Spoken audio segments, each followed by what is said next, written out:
Ladies and gentlemen, this is the Right Guys podcast, where Joe Biden keeps writing all of our show prep. And now your hosts, Josh Hammerling and Max McGuire. Happy Monday. Happy Monday. Happy Monday. Back with another edition of the Right Guys podcast. My name is Max McGuire, here with Mr. Producer Josh Hammerling. You have a good weekend? Yes, I did. It was a long weekend. You know who also had a hell of a weekend? The Denver Nuggets? Yeah. That was unfortunate for them. It was. I don't live in Denver anymore, but I never really became a Nuggets fan. But honestly, it's good to see the city win. It's not one of the perennial powerhouses. They're not like a blue blood when it comes to the sport. Back-to-back's hard in any sport. So yeah, remember that. Back-to-back's hard. Yeah. But yeah, it was a bad weekend for Joe Biden. I mean, he was at a bunch of colleges. He said a few things that not only raised eyebrows, it makes you think, why are they giving this guy a microphone? Right? Why are they letting him out in public at this point? Yeah. So we've got some clips, and there's so many where he's just flagrantly lying, but also making huge mistakes when it comes to Democrat Party orthodoxy. And we know why he had to do this, right? We know why Joe Biden just so happened this weekend to give a speech at the NAACP and at, Morehouse, one of the HBCUs, historically black college universities. Yeah. We know why, because Biden is losing ground in the polls, especially among African Americans. Not a ton. There's still majority of African Americans still say they're going to vote for Joe Biden, but Donald Trump has made up, some polls are saying 20, 30 points, which if turnout stays the same and Donald Trump takes 20 to 30% more of the vote among African Americans, it's a blowout. It's a blowout. If that stays true across the country, it's a blowout. You see similar things with Hispanics. Donald Trump increasing his share of support among Hispanic voters. If that stays true, and it is true across the board, it's a blowout. So Joe Biden, in classic fashion, I'm losing the polls. I'm losing the polls to Donald Trump. Oh, I gotta make the blacks like me. Gotta make the blacks like me again. What am I gonna do? I know. I'll go give a speech at a black college, and I'll give a speech before the NAACP. That is how you regain support.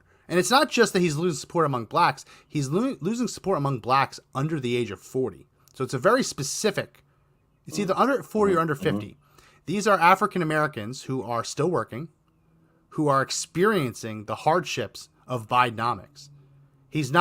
Trump's not going to win retired African Americans who don't have to deal with the job markets, who might be on a fixed income, but it's still not a ton of pain. He's getting support from under 50s, under 40s. So Biden gave these speeches, and right off the bat, before he even gets up there, the valedictorian, I guess is the valedictorian, says he demands an immediate and permanent ceasefire between Israel and Palestine, which, just to flesh that out, what that means. That means that Palestine can keep attacking Israel, but Israel can't defend itself back against Palestine. And Joe Biden is seen clapping in the background. My stance as a Morehouse man, nay, as a human being, to call for an immediate and a permanent ceasefire in the Gaza Strip. He's just clapping the clout. So this is something that if Donald Trump did it, the media would run nonstop. Donald Trump throws policymakers under the bus. Donald Trump thinks he knows better than the State Department. Donald Trump undoes a century of U.S. foreign policy by clapping. That would be the narrative, right? We know it is. We've heard it before, right? Where Donald Trump had a meeting with Putin overseas. And he asked Putin questions. Putin gave him answers. And he said, honestly, the answers he gave me were better than what I got from our intelligence agencies. And they crucified Trump over it. Crucified. How could you possibly even accept anything he says is true? Joe Biden just endorsed. I mean, that's an endorsement. When you clap at a graduation like that, you clap for that. How can you possibly, if you're Israel or any U.S. ally for that matter, how could you possibly think the U.S. has your back if the minute you actually start defending yourself, the president bows down to calls for permanent ceasefires? A permanent ceasefire means another October 7th happens and Israel, you still got to keep sitting on your hands. Find a diplomatic solution to terrorism. Find a diplomatic solution to 1,000 people being murdered. I don't know, man. I'm watching him. He's sitting there. His eyes are all squinty. He just starts clapping the clap. Was anybody home when this happened? Was he just following through the motions here? I mean, I don't even know if he knows what he just clapped for. And I'm not saying that to be a defender of the president, because I don't agree with him, but I think he was just going through the motions. I think there's so much wrong there. He doesn't even know it's happening, right? Which is another indicator, because why aren't people reporting on him? Joe Biden completely unaware what goes on at college commencement, right? That's the other headline in itself, right? That's the other headline. And when you're when you're the president and you do clap with something like that, you are the representative of the free world. Yeah. Like you said, you just told Palestine now, here we go. It's time to ramp it up. Just say whatever it takes to get the ceasefire done, and then business as usual. You see the seal that's on the dais? You see it? Yeah.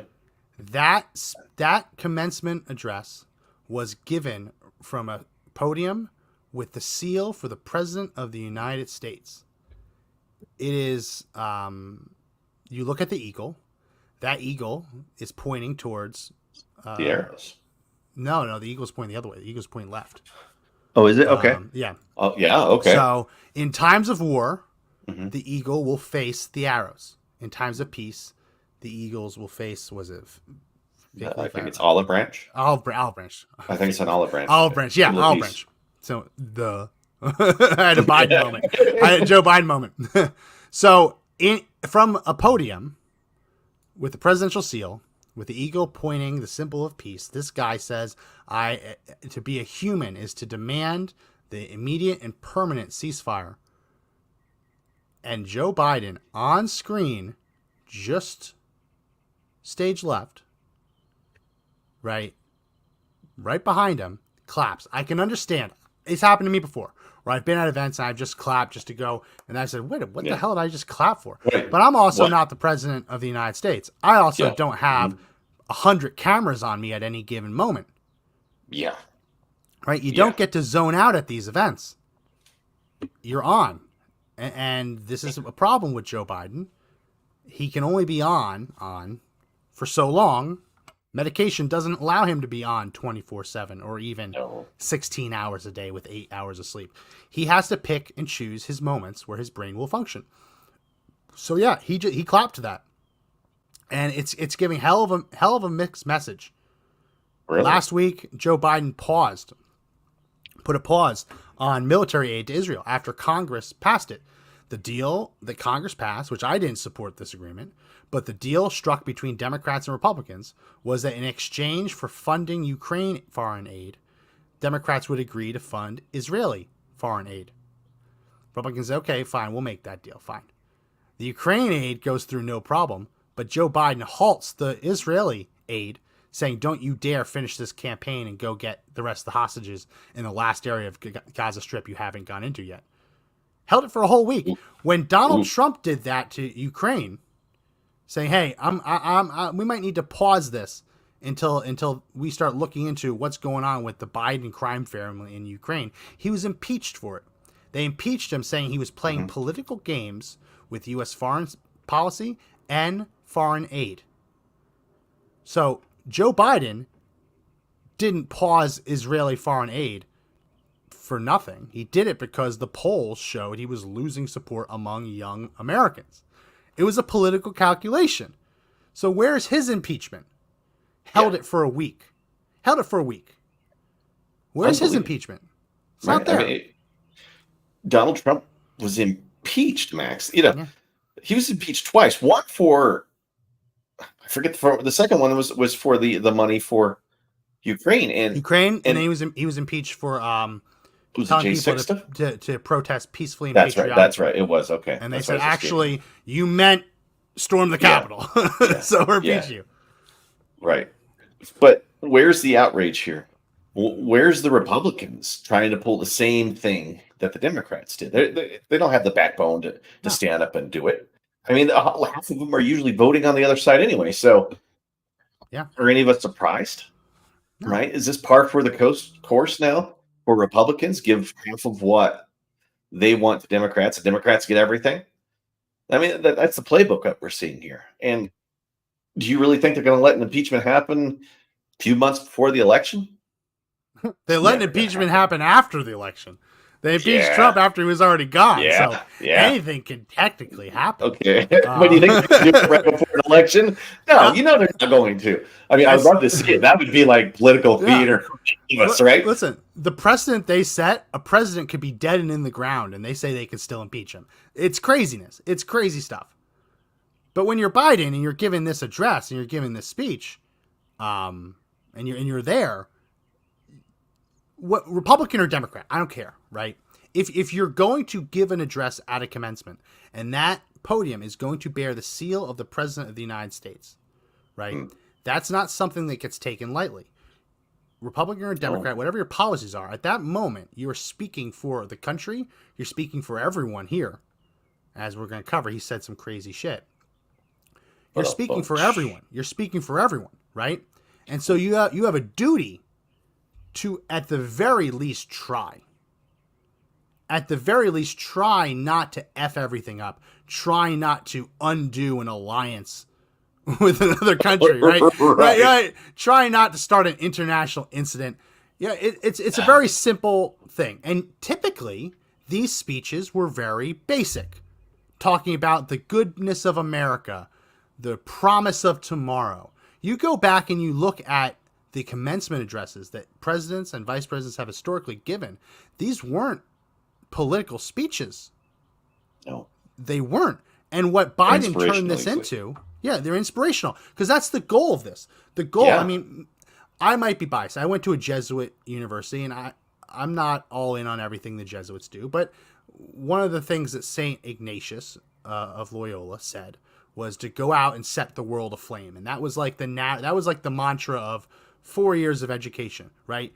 Everything you're learning here, the goal is to go out and then set the world aflame. Not literally like a Black Lives Matter riot, but to with love and compassion and intelligence and dedication, go forth and make your stamp on the world. So the commencement speaker is supposed to kind of sum up everything you've learned there, and give you that kick in the ass out the door, saying, now go make us all proud, right? Yeah. Right? And what Biden's speech was all about is, look how terrible Republicans are. They're trying to violate your rights. They're trying to put y'all back in chains. Didn't say it literally, but that's the message. Yeah. And it's just so divisive. And if he was anywhere else, he would have been heckled. But at an HBCU, he can get away with saying these things. We have another clip. I have two more clips from this speech and then a bunch other from NAACP speech he gave. Let's listen to this one and see which one this one is. Sure.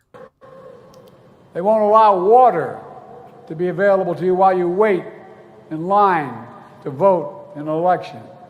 What in the hell is that all about? I'm serious. Think about it. So this has been completely debunked.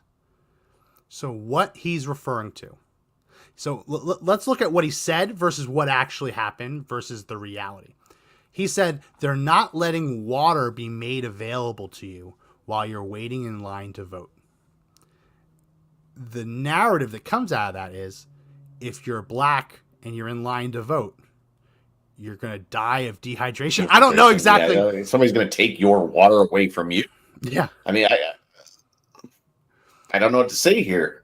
The law that passed in Georgia said that political organizations cannot go up and down the line and hand out water while simultaneously advocating for a candidate or position, or if their position is so entrenched that their mere presence there would obviously be political, right? So, like, even if the Republican Party isn't openly advocating vote yes, vote no, vote for this guy, if the Republican Party is walking up and down the line handing out water, the assumption is, or at least the worst case assumption is, that they're trying to buy votes. Yeah. If you're handing out baked goods saying, hey, get in there and remember how nice the Republican Party is to you, that's a problem. So what the law in Georgia says is, no, you can't just give out free stuff online. Now, if you are a soup kitchen and your goal is just to make sure people are fed and hydrated, there's nothing stopping a soup kitchen from lining up there, as long as it's completely apolitical. Yeah. Right? What Biden wants and what Biden's angry about, what Democrats are angry about, is this was something that happened in Democrat precincts in Georgia, that the Democrat Party and Democrat-leaning nonprofits would go out and they would hand out food, hand out water. And openly campaign. Mm-hmm. And their argument was, hey, we're not campaigning. We're handing out water. That's different. Yeah. And the Republicans said, sure. Well, actually, it's two of the same. You are buying a vote. Yeah. I mean, could you imagine showing up with a bunch of red elephant-shaped cookies, right, and handing them out in line? Oh, we're just feeding the people, but clearly it's like Republican written on it, right? I mean, that's the equivalent of what it is. It works. It works. That's why they do it. How about a whole stack of $10 Subway gift cards? Same thing. I'm not trying to buy votes. Yeah. I'm not trying to buy votes. I just really want them to be fed. It's about feeding people. You see, you can obviously see through the facade. Yeah. It's nonsense. So the law wearing my vote for Biden shirt too. Yeah. Remember who gave you your lunch today. So the law now says in Georgia you can't do that. What the Democrats did is they spun it to saying they won't let anyone hand out water. No, they just won't let Democrat operatives wearing Democrat campaign slogan t-shirts, chanting Democrat talking points to bribe voters with gifts. That's what the law makes sense. I mean, you're not allowed to stump like that, right? Like a couple hundred yards or whatever it is, or feet from the lines. Unlike Kamala Harris, who got right up the line last year and was like, thanks for remember in 2020? Right, and she was just 6 feet away. That's the stuff they're trying to get rid of, right? And that's something we did on our old show. Absolutely. I love doing that, where you go into Google Maps and you find out exactly a street view, you can find out exactly where they were. She broke the law by openly campaigning within the 100 meters or whatever it was of the door of a polling place, and nothing happens to her. That's what happens, but it's far more.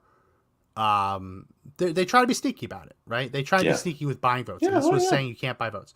So anyone in Georgia, if you feel for the people who have to wait in line for maybe 20, 30 minutes, oh man, that's such a rough life. To go without water for 30 minutes. Oh my goodness. Oh my, as you take a sip. Oh my goodness. Talking about it. We're 19 minutes in and Josh took a sip. You wouldn't last in Georgia. Hold on. If you want to go to Costco and get a case of water and you just want to pop that case down online and say, take one, and then walk away, you can do it. But you can't say, take one. And hey, remember, this is coming from Biden for President campaign. Blue. Yeah, you can't do that. So that was a lie. And then he also said this. The fancy law firm I just joined decided to become a public defender and then a county councilman, working to change our state's politics to embrace the cause of civil rights. This is a question. When you look at him and you ask yourself, did Joe Biden get into politics to advance civil rights? I don't know. At a time when the Supreme Court was forcing schools to integrate, he came out against busing, saying he didn't want his kids to grow up in a racial jungle. That is not just my word for it. Even Snopes, correct attribution. Former U.S. Vice President Joe Biden once said he didn't want his kids to grow up in a racial jungle in regards to desegregation, saying that it might make sense in certain urban areas, but it's not something that should happen in the suburbs, or vice versa. Wow. I mean, this is the same guy that gave us the crime bill. And was it 84? Yeah. That put an unbelievable number of African Americans in jail for drug crimes. The same drug crimes that he says now shouldn't have been prosecuted in the first place, and is trying to move marijuana to a Schedule 3 because of it, right? I mean, think about that. Yes. Well, here's the deal. It's still a crime to sell a Schedule 3 narcotic without a pharmacist license, right? So it still is a crime. Well, we can talk about it. The DEA last week announced that it was reclassifying marijuana as a Schedule 3 drug. Now, for anyone who doesn't know, I wrote a paper on this when I was with, I think it's now closed down, but it was our friend of the show, Jimmy Sangenberger's Millennial Policy Center. And it was advocating that marijuana be declassified specifically because there were gun owners with prescription marijuana cards who were losing their right to keep and bear arms because of the medicine that they were choosing to treat their own ailment or disease. So in order for something to be a Schedule 1 drug, it has to have no medical usefulness. Now, regardless of what you think about marijuana, regardless of whether you think it should be legal, illegal, criminalized, decriminalized, the jury is back. There are diseases, ailments, and conditions that marijuana can treat. We can have the debate whether it's the best treatment. We can have a debate whether it's worth it to society to have that drug be on the market. All legitimate debates. But there's plenty of studies and even just YouTube videos of people with debilitating seizure disorders where they just can't stop shaking. They smoke one joint and all of a sudden they're just cool as a cucumber. Normal. And it's the first time they haven't shaken in decades, right? So obviously there's a medical use for it.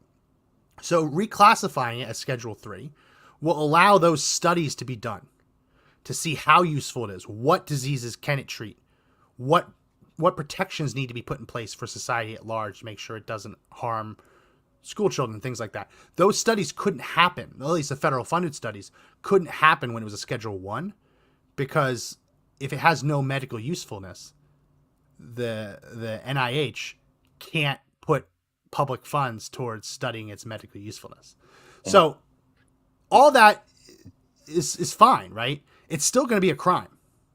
It's still going to be a crime to sell marijuana on the street without a pharmacist license to someone who doesn't have a prescription, right? It's still a crime. All it does is recognize that it's possible. It's possible to consume marijuana to treat a condition, a disease, or an ailment. Sure. And that the people who need it should be allowed to have it. And the doctors who want to prescribe it should be allowed to prescribe it. And the people who produce it should be allowed to produce it without getting killed on banking regulations, sales tax regulations. This is going to clean up a lot. It's not going to make marijuana declassified. But Biden released this the same week he's going to these HBCUs because he wants to muddy the waters, so they think he just made it legal. He's a political chameleon, right? Yeah. When during his the early years, he was just pandering to a base, right? And it's continued through the Crime Act all the way through his vice presidential or his time in the office, right? He was always a political chameleon, just trying to fit and do what needs to be done. We saw it in 2020. We see it again here, right? And he's such a chameleon that he's changed himself to get into as many black colleges and give commencement speeches as possible, right? To try to go after issues that they think resonate with those groups. And I think it's kind of an empty attempt. I think it's super transparent. I think those groups really recognize it. But I mean, there's a reason they do it. They're hoping it gets that vote back up, right? Because without like 90% of the black vote, most Democrats are in trouble, right? That's the real thing here. Is the fire alarm has been pulled, right? And then there's smoke in the house, right? This thing's starting to burn down around them, and this is just trying to throw a little bit of water on a giant fire, right? I was thinking this week, especially today, getting ready for this, wondering whether the country would have been worse off if when Joe Biden ran for president in 1988, he won, instead of suspending his campaign in shame because he had plagiarized plagiarism, a Scottish minor or something like that. Yeah, right. Back then, he was much more moderate. The Yeah. Democratic Party had to be moderate. They couldn't Yes. take off the mask and cater to the crazies. He would have gotten into office instead of George H.W. Bush, who was a one-term president, right?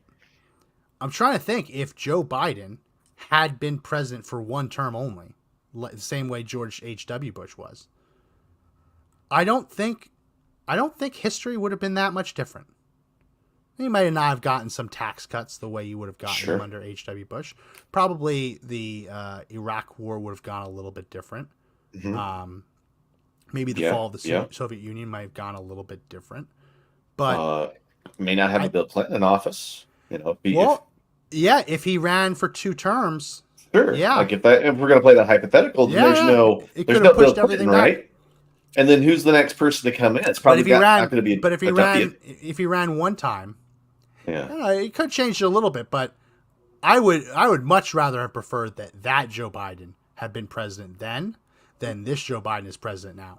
Mm-hmm. I think if you look at the policies he held then versus the policy he holds now, he does like so much more damage to the country now than back then when he was Republican light.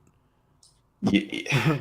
Well, it shows you how empty the stance that liberalism takes on all the major issues, right? I mean, we've seen it get more and more hollow over the years. And that 80s period, when we get Clinton, that was when you start seeing this hollowing out of the Democratic Party. They shift, right? They really aren't the party of the blue collar worker anymore, right? They're not the party of the unions anymore. They're always party of minorities, right? And that was the big push. And now they're in a place where they've played that card too much. Yeah. Right? They rode that pony too far, and now the bills come and due. And people can see that the longer you invest in liberalism, the higher your taxes get, the higher your inflation is. Yeah. The more you're paying at the pump, the fewer rights you have, the more terrified you have to be of exercising rights like the Second Amendment, right? Exercising the First Amendment, being able to just peacefully assemble and protest. You get thrown into jail for it. And how long will they continue to ride that? And it sounds to me like they're still going to keep riding that pony into this election, right? And they either have to do some sort of self-reflection where they try to become more moderate, or they continue down this super left path. And if that's the case, I mean, politically, they become super dangerous, right? Because they'll become the anti-American party if that continues. Yeah. There will be nothing left of real America. Oh, there won't be. Inside of them, and especially if they keep power. I mean, it's going to be bad. There definitely won't be. You're looking at something. You're thinking hard. I have. We'll bring it up later. Okay. I want to play some of these more clips. Yeah. I have some clips from the NAACP event he was at, but I want to play this one from just to round out the speech that he gave. And I think there's a similar clip that he gave at the NAACP event, so it will probably have a duplicate, at least in his message, in a little bit. Mm-hmm. But he also told these college graduates who are supposed to know better that the Republican Party is trying to erase history by banning books. Ooh. In America, we're all created equal. Extremists close the doors of opportunity. Strike down affirmative action. Attack the values of diversity, equality, and inclusion. I never thought when I was graduating in 1968, as your honoree just was, we talked about, I never thought I'd be in a president at a time when there's a national effort to ban books. Not to write history, but to erase history. So let's be very clear. Ooh. History books are not on the chopping block. History books have never been on the chopping block. Unless you believe that teaching American history requires schools to also teach queer history, which is something that some people believe. But if we're being completely honest, a school child can go through their civics lesson, can understand the story of America, without ever reading the book Gender Queer. Gender Queer is one of the books. It's a memoir. Oh. One of the books that is being banned that Biden says is being banned to erase our history. Looking at this, all these African-American college graduates. Yeah. He wants to rile them up to defend the right of publishers and librarians to put genderqueer in elementary and middle school libraries. Now, it took me a while. It took me a while to find a screen grab, because every time I found the screen grab of these things, it was just too graphic to show. But this is one of the screen grabs of what is in genderqueer. Do elementary school children need to watch two boys engaging in oral sex in cartoon form? Is that part of an elementary school education?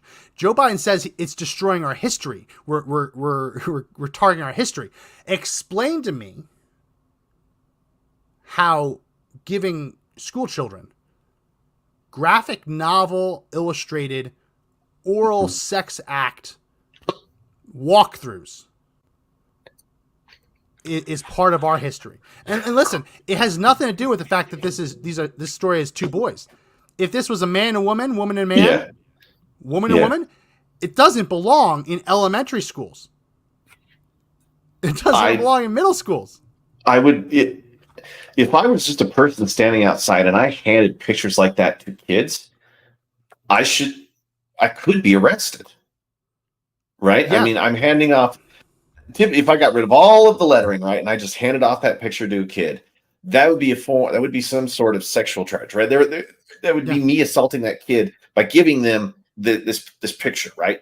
And therefore I could be arrested and charged, right? And here we have the stuff at an elementary school where these kids can go just check out the book. Yeah, check it out. Which blows me away, because this is, I mean, I didn't have sex ed stuff until like junior high-ish. And even then, there were never pictures, right? Yeah. And this is the 90s. Again, we didn't have the internet. But it wasn't that graphic. You know what I mean? Yeah. I remember growing up, and our library, little small-town library, didn't have any of this stuff. Yeah. But they did have a subscription to Sports Illustrated. And so every year, the Sports Illustrated swimsuit edition comes out. And sure enough, as soon as school bell rings and lets out, that magazine just gets taken off of the shelf, and the boys are in the back corner, just flipping through the pages, right? And then the librarian comes over and says, hey, you can't look at that. And she takes it away from them. Yeah. That happened. Yes. So there's a curiosity to it, obviously, but there is a big difference between the swimsuit edition of Sports Illustrated and a graphic novel graphically depicting sex acts on children. This is where the law needs to be fixed. The law surrounding child pornography was not made for this day and age. You have kids. You have kids who are 13, 14, 15 years old. They have a boyfriend, they have a girlfriend. They send a nude pic. Technically, they just shared child pornography. They did, didn't they? So there are cases of Romeo and Juliet middle schoolers who have girlfriends, boyfriends, whatever. They send a picture of themselves. They just shared child pornography, technically. But you can have a publisher, and you can have an author and an artist put child pornography, because that's what that is two children engaging in a sex act. Whether it's actual footage of someone doing it or it's imagined, that still should qualify. And that's what these laws are that you see in Texas and Florida. That's what these laws are arguing. If it's a crime for us to have an actual photograph of children engaging this, which obviously should be a crime, it should also be a crime to have an illustrated version of that. Yeah. That's not a radical argument. Yeah. If you can't have child pornography in schools, which you can't have it anywhere, you shouldn't be allowed to have animated child pornography. Period. Yeah. Full stop. Yeah. But according to Joe Biden, this is book banning. Book banning. Some of these parents may get charged if their kids are sending pornography, right? Because they're the ones that own the phones and stuff like that. Be, yeah. So they could be charged. Now, would the school be charged if they have this kind of illustrated pornography out there? And the answer is no. What's the entity that's going to be arrested for that? Would it be the library? Are you sure? I don't want to hear this. There have been a couple of local jurisdictions where the parents were so outraged at what was on the shelf that they actually got the sheriff involved.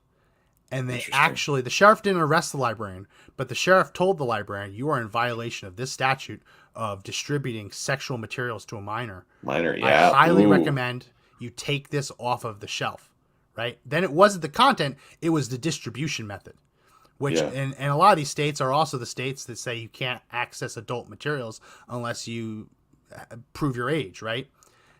It's all for the same reason that we live in a world where one side of the argument seems hell-bent on making sure that children have unfettered access to this crap.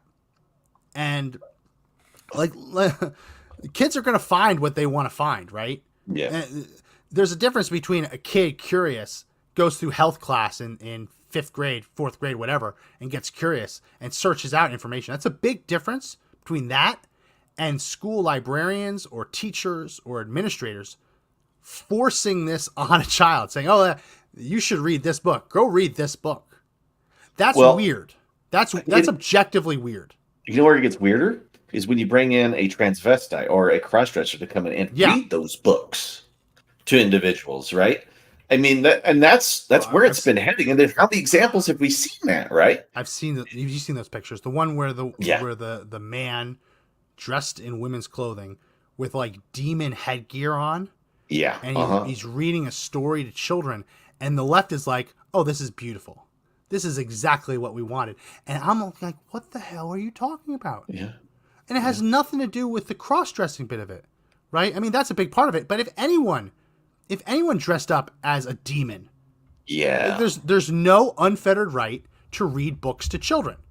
There's only one day a year where you could possibly get away with that, and it's Halloween. Any other time, you're a weirdo dressed up as a demon reading books to children that are beyond graphic. I mean, and that act alone, is that distributing, sexual material to a minor?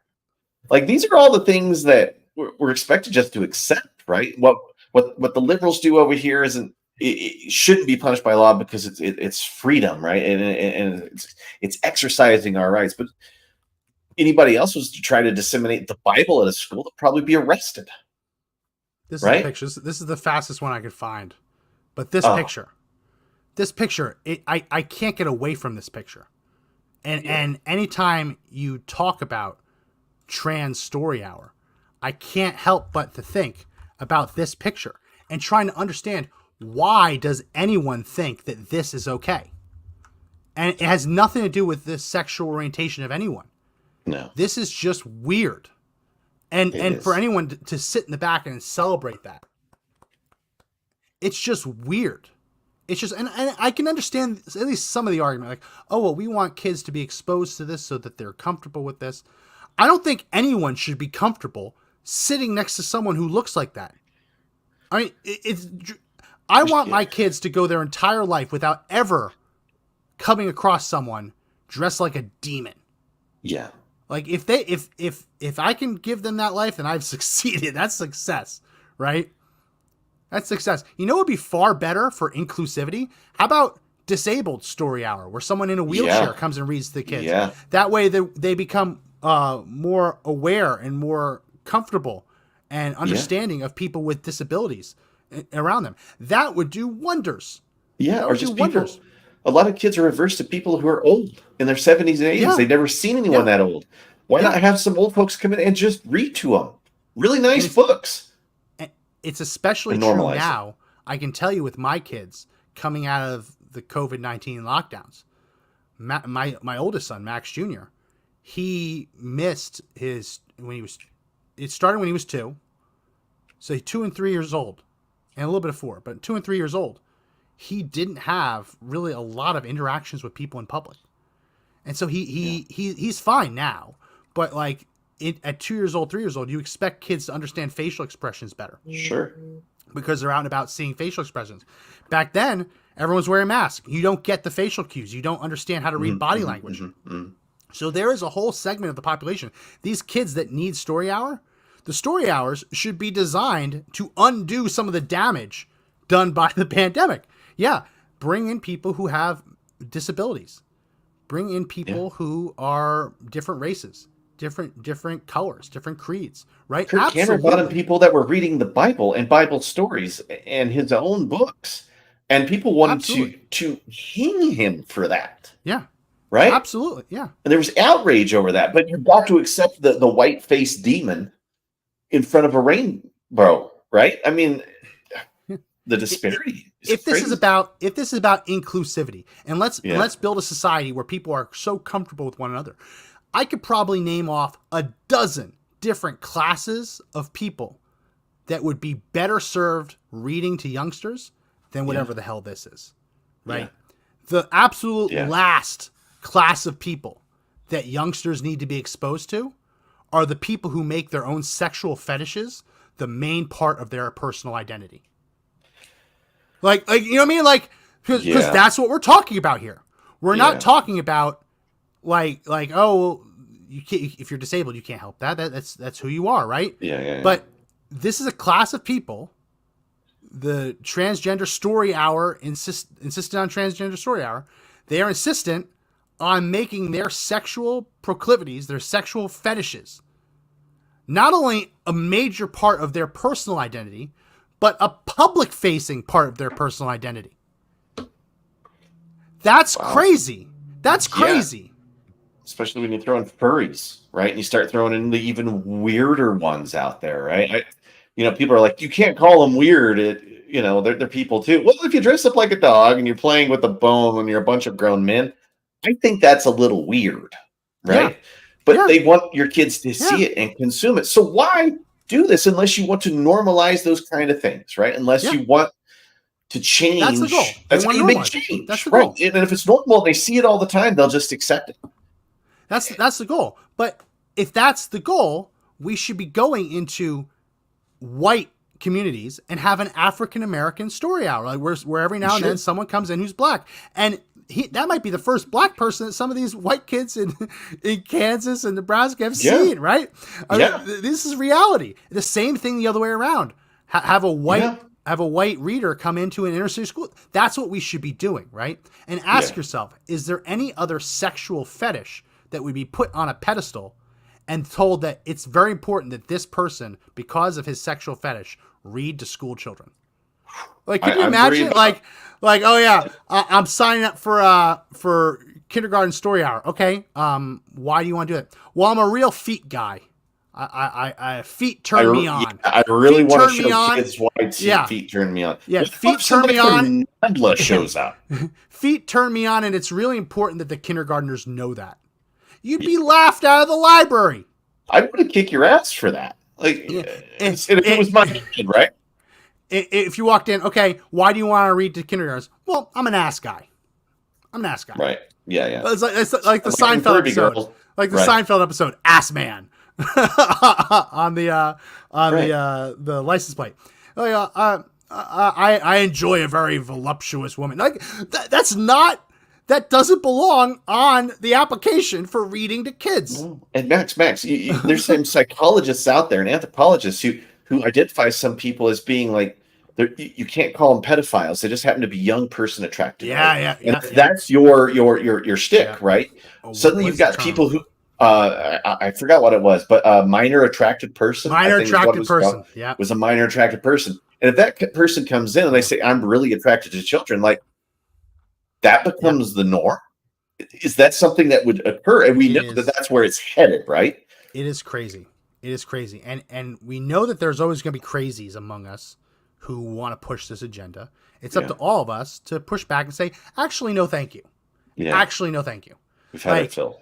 If you have undergone chemical and surgical alterations to your body that render you incapable of procreating, you cannot advance, you cannot prioritize what the school children learn about. You know what I mean? Like, there are a lot of people have a seat at the table when it comes to what should the kids learn about. Parents, Sure.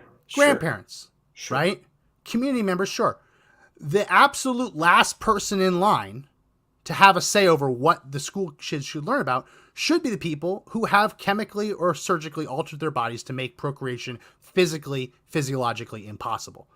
They have the least claim. They have the least claim to what schools should educate the children about. Not saying they have no claim. As a community member, they have every right. But in terms of like, oh, we only have 20 seats at the PTA meeting, we can only let 20 people in. If they're the 21st person, I don't think they should get a seat. And I don't think that's crazy. I don't think that a parent should have to take a back seat for whatever this person is. Say, actually, no, I think the curriculum should be X, Y, and Z. It's crazy. Interesting. Yeah. It just got me thinking. I never had kids, so I shouldn't have a seat at that table by that. No, I'm not saying you don't have a seat at the table. Okay. I'm saying that if you walked in and said all of these parents don't know what the hell they're talking about, you shouldn't listen to any of them. You should just listen to me. Then they'd be right. I say get him out of this PTA. You know what I mean? Sure. Like, yeah. All right. I'll just give you that little pushback. Like, wait a minute here. But all right, keep going. But like, if it was an HOA, do you allow someone who has never owned any property, has publicly disavowed ever owning property, and literally is a migrant who has dedicated his life to live out of Carton? You say, why are you in the HOA meeting? Yeah, it's like it's like the old meme. Here. Sir, this is a Wendy's. It's, you know what I mean? It doesn't make a lot of sense. And to hear the president of the United States advance this as if it is some kind of racial attack, because there's a reason he said that at an HBCU. Mm-hmm. He's expecting them to believe that the white conservatives are trying to ban black books. Yeah. He wasn't at a gay college. He wasn't at a transgender. He was at a black college. Right. And he got a little bit of applause. That's the message he wants to hammer home. Yeah, and he just changes the color of his skin terrifying me. Wherever he goes, right? That's him being that political chameleon. And it also shows you how desperate they are right now. I mean, they've got to be hemorrhaging points in all polls to the point where their own internals may be completely disastrous, right? They are seeing things, because their own internal polls. Because to go out there and do this, I mean, this is desperation at this point, right? I mean, we're in May, right?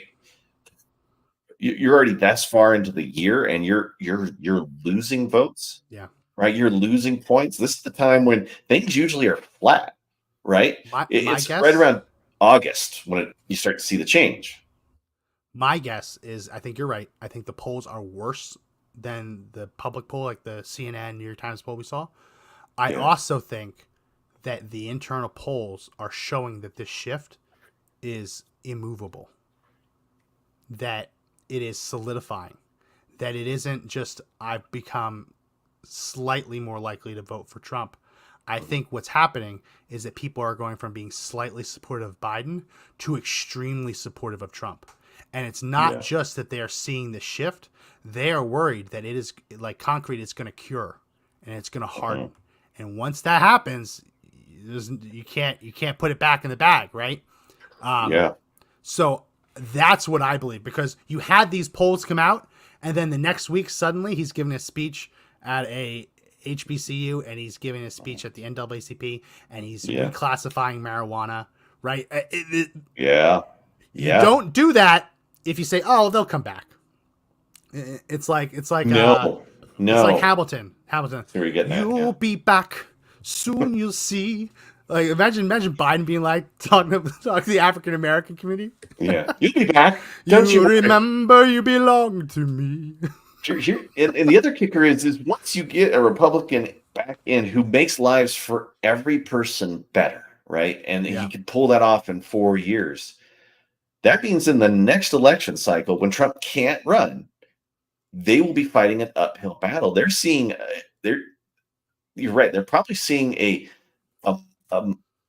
monumental shift in their base, right? Because they've gone so far liberal now, and they've gone so far left. They left the people who are truly in the middle behind, right? And then the only knock on Trump was that they were just never Trump. I could just never vote for him. But we weren't in any wars when he was there. The economy was recovering. He was hit with COVID, and we didn't sink. right? Never Trump is really easy to say when you can afford to put food on the table. Yeah. When you can put your kids in school and not have to worry about them coming home a changed person, chemically or surgically. Yeah, right? Without your knowledge. Where you don't have to worry about illegal aliens pouring across the border, who they could possibly be. This is what I had ready to go. Illegal immigrant used a, quote, rape dungeon on wheels, end quote, to attack women. They caught this guy in the country illegally. He had a van, and he was driving around, seizing women and raping them in the back of his van. This is what gets over the border. Yeah. This is what should be stopped at the border. Oh, my God. People see this. This doesn't happen under Trump. This doesn't, because you read these stories, and I don't know if this is the guy who had a prior arrest, but you look at these stories. We cover them on the podcast all the time, and one of the lines in every one of these articles is he was known to police. He was on probation. Known to police. He had active charges against him. Under Trump, they get deported. Under Biden, they're allowed to drive around with their rape van and prey on Americans. That's a very easy sell. It's easy to be never Trump in a world where illegal alien rape vans don't exist. Yeah. It's hard to be never Trump when the other guy is facilitating that. That's a hard stance to stick to. And some people are sticking to it. Some people, bless their heart. Like, I know one person who he's dug roots. He will not move. He will not vote for Trump because of his position on trade. Interesting. He will let everything burn down. Doesn't matter if we have no country to trade from. Wow. And I asked him just last week when Joe Biden put more tariffs on China. I said, well, what does this mean now? Mm-hmm. He took Trump's tariffs and brought them back and just made them a little bit stricter. And this guy says, well, with Trump, I just don't know what he's going to do. I just don't know what he's going to do. Oh. Sorry. Well, burn it down. Well, the current president, we don't know what he's going to do. He might just clap along when there, a resolution in Palestine becomes unmovable, and suddenly Israel can't defend itself. But we got a guy that can't figure this out now. Yeah. And how much? I mean, you see every day that jobs being taken over by illegal immigrants, right? You're seeing more and more businesses go under, long-term family businesses, houses that had been in generations, farms that have been with people for generations being lost and sold. And that's what you get under Biden, right? The heart of America has been just completely carved out. You see this story? We call them illegal aliens, illegal immigrants, because at their heart they are. But what we've seen in this country, and I write about this in my book, but we've seen in this country is the government's deliberate facilitation of helping them become, at least on paper, legalized until they lose their case in court. So all of these illegal aliens are caught, apprehended, they say the magic word, and then they're paroled. Yeah. That doesn't mean they're suddenly legal. That means until a court kicks them out for good, they can stay at least for a little bit. There was just a massive scheme uncovered. I believe it was in Chicago. One of the visas that illegal aliens are taking advantage of to avoid deportation is called a U visa. A U visa is a visa for someone who's a victim of a violent crime. And the narrative is, if someone's a victim of a violent crime, we can't just deport them. That'd be wrong. That's adding insult to injury. So if you are a victim of a violent crime, you can avoid deportation. You can at least get a temporary visa, stay here a little longer. Should surprise no one that the illegal aliens are now engaging in fraud to stage fake robberies so that they can then obtain a U.S. visa saying that they were a victim of a robbery. So what they do is they find a career criminal, they pay him off to pretend to rob them. They do it somewhere where there's a security camera, and it all gets picked up. They file a police report. Police report then is used to help them stay in the country. It's a brilliant plan. Whoever thought this out, wow. Second, are you surprised that they're gaming the system so they know they can stay? I mean, it shouldn't be a shock, but man, this if this is just happening in Chicago, is it happening in other places? Is there any other fraudsters out there that are using any other obscure laws to try to get their fees extended? Yeah, it blows my mind. It's got to be happening. It gets worse though. Good. Believe it or not, it actually does get worse. One of these fraud cases happened at a gas station. Guy pretended to rob someone. A good Samaritan steps up and shoots and kills the pretend robber. Good Samaritan didn't know that it was a robber, a fake robber. Thought it was a real robbery. Oh no. So the whole thing's fake. Whole thing was fraudulent. The worst charge now is going to the Good Samaritan who shot and killed the robber. Oh my God. So it's not just that they're gaming the system. And this guy did a lot of stuff wrong he shouldn't do.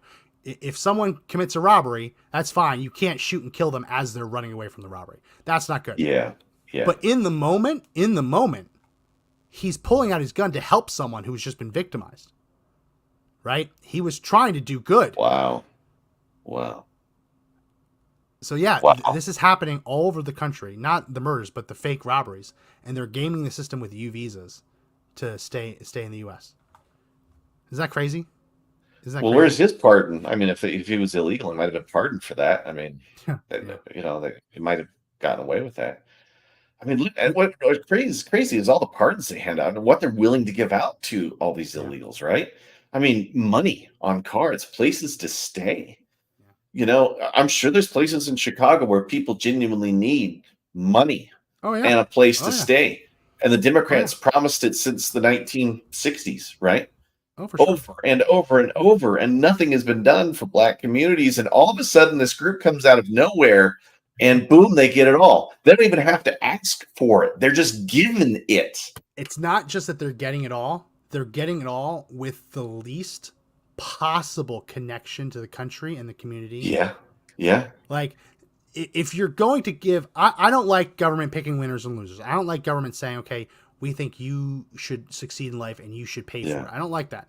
But if we were going to live in a system where the government pays for anyone's housing, it shouldn't be the people who just got here. It shouldn't be the people who just broke into the country, broke countless laws, and forced their way in. There's countless other people more deserving than that. Yeah. We have a few clips. Do you want to try and rapid fire these clips before the end?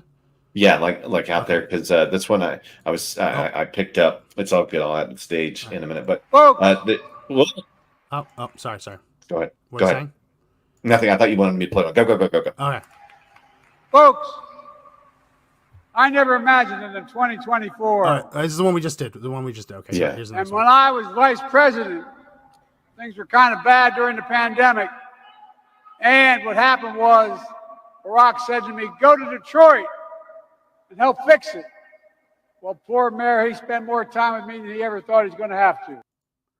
So, was Joe Biden vice president when the pandemic happened? No. Did he go to Detroit to fix it on Barack Obama's orders? No. Not even close to being accurate. It's a lie.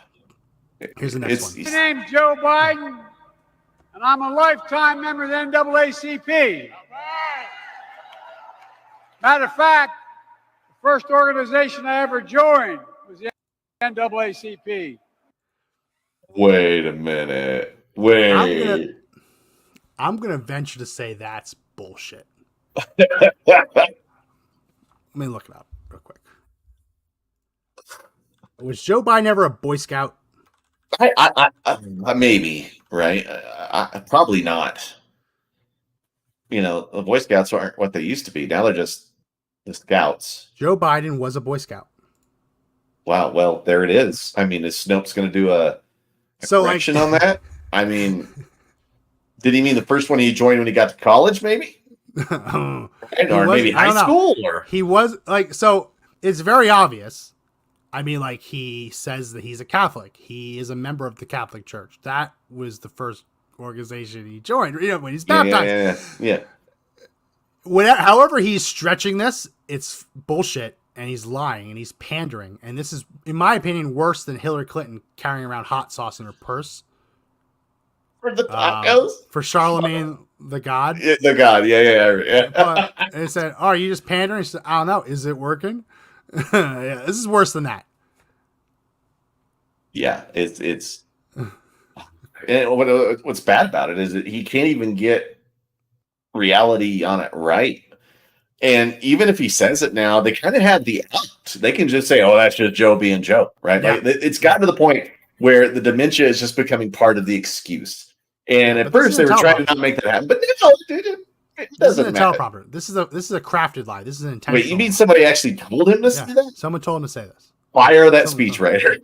Like, it should be done today, like now. And here's the last clip I have. The values of diversity, equity, and inclusion are the core strength of America. DEI. Just didn't like that, huh? Historically, DEI has not been the core of America. The No. very argument for DEI is that America hasn't always been this way. Like, that's what the other side says. We need DEI to change America. Well, if DEI is needed to change America, how can you say that DEI is the core of America? It's just, what? It's propaganda. It's not even like speeches at this point. No. It's just like a propaganda machine just pumping out a bunch of garbage every time he stands up in front of a group. Yeah. Any group he thinks he might get votes for. Like, he'll say anything to get the vote. I guess that's a fair statement, right? Anything for the vote. Yeah. Yeah. Wow. Yeah. Wow. I do think, though, it is very presumptuous that his team seems to think that he gives a speech at Morehouse and that will win him the young African-American vote. Just like I think that's extremely presumptuous. Well, it's a play. If it wins for him, I'll be like, wow, that worked. Yeah. But if it doesn't, I don't know. I believe that the support is solidifying for Trump.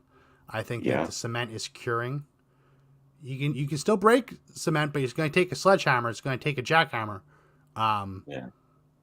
There's only so much that you can say to people before they actually can see for themselves. Like, he can claim that the economy is getting better until he's blue in the face, but that doesn't change the fact that the price increases at the grocery store are here and they're here to stay, and people are feeling them.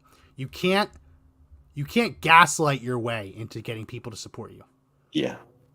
And that's probably going to be what he tries to do. Any last words before we wrap this up?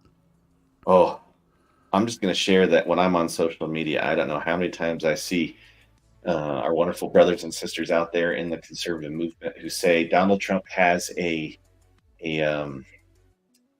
police picture just like me. Right? He's been more of a normal person than any other president we've ever had, and people see it now.